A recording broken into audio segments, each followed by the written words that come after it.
The humidity of the Appalachian summer clings to your skin like a damp shroud as you step onto the porch of the ranger station.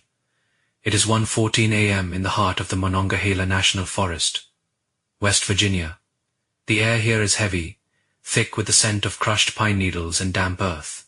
But tonight, something is missing. The usual cacophony of the forest, the rhythmic soaring of cicadas and the distant, lonely call of a screech owl, has been replaced by a silence so absolute it makes your ears ring.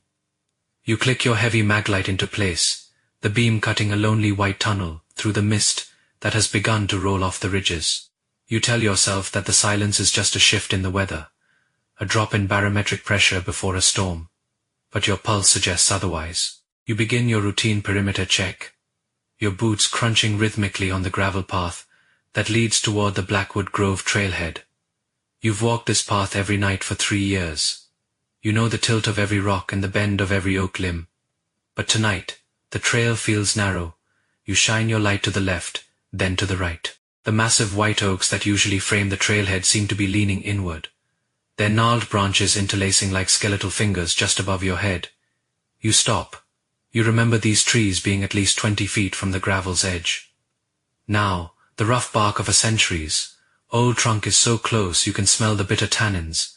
You reach out, gloved hand trembling, and touch the wood. It's warm, not the residual warmth of a sun-soaked day, but a pulsing, internal heat that feels like a heartbeat under your palm. Panic is a cold needle in your chest, but you push it down. You're a professional. You check your GPS, the screen glowing a sickly blue in the dark. The coordinates are correct, but the map shows a wide clearing where you are currently standing. Looking around, there is no clearing. You are surrounded by a wall of timber so dense it looks like a palisade. You decide to head back to the station, turning on your heel, but the gravel path behind you is gone. In its place is a carpet of thick, vibrant moss, and a row of saplings that look like they've been growing there for decades. You check your watch. 1:19 a.m. Only 5 minutes have passed, yet the landscape has rewritten itself. You start to hike faster, your breath coming in jagged, shallow gasps.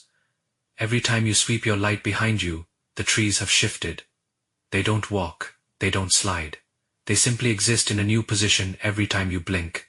You catch a glimpse of a trail marker, a yellow diamond nailed to a maple, but it's now 10 feet higher than it should be, as if the tree has stretched toward the moonless sky. A low, grinding sound, like tectonic plates rubbing together, vibrates through the soles of your boots. It's the sound of roots moving through stone. You realize with a sickening jolt of adrenaline that you aren't walking through the forest. The forest is closing in on you. You break into a sprint, the undergrowth reaching out to snag your trousers like desperate hands. The distance between the trunks is shrinking. Where there were gaps wide enough for a truck, there are now only narrow slits barely wide enough for a human's shoulders. You see the lights of the ranger station through a gap in the needles, a warm golden glow only 50 yards away. It represents safety. The radio, the world of men. You lung toward it, but the gap narrows. You hear a sharp, wooden crack as two massive hemlocks lean into each other, their branches knitting together to form a wall of thorns. You're trapped in a circle of ancient wood. You shine your light upward, looking for the stars, but the canopy has sealed shut, a ceiling of black leaves blotting out the sky. The grinding sound grows deafening. The circle is tightening. You can hear the trees breathing now, a slow, wheezing inhalation of oxygen that smells like ancient rot. You press your back against a trunk, and the bark feels soft, like bruised flesh. It begins to yield, your shoulders sinking into the wood as if the tree is absorbing you. You try to scream, but the air is too thin, the oxygen being sucked out by 1,000 thirsty leaves. Your last realization is the most terrifying of all. The trees aren't moving closer to kill you. They are moving closer to become you.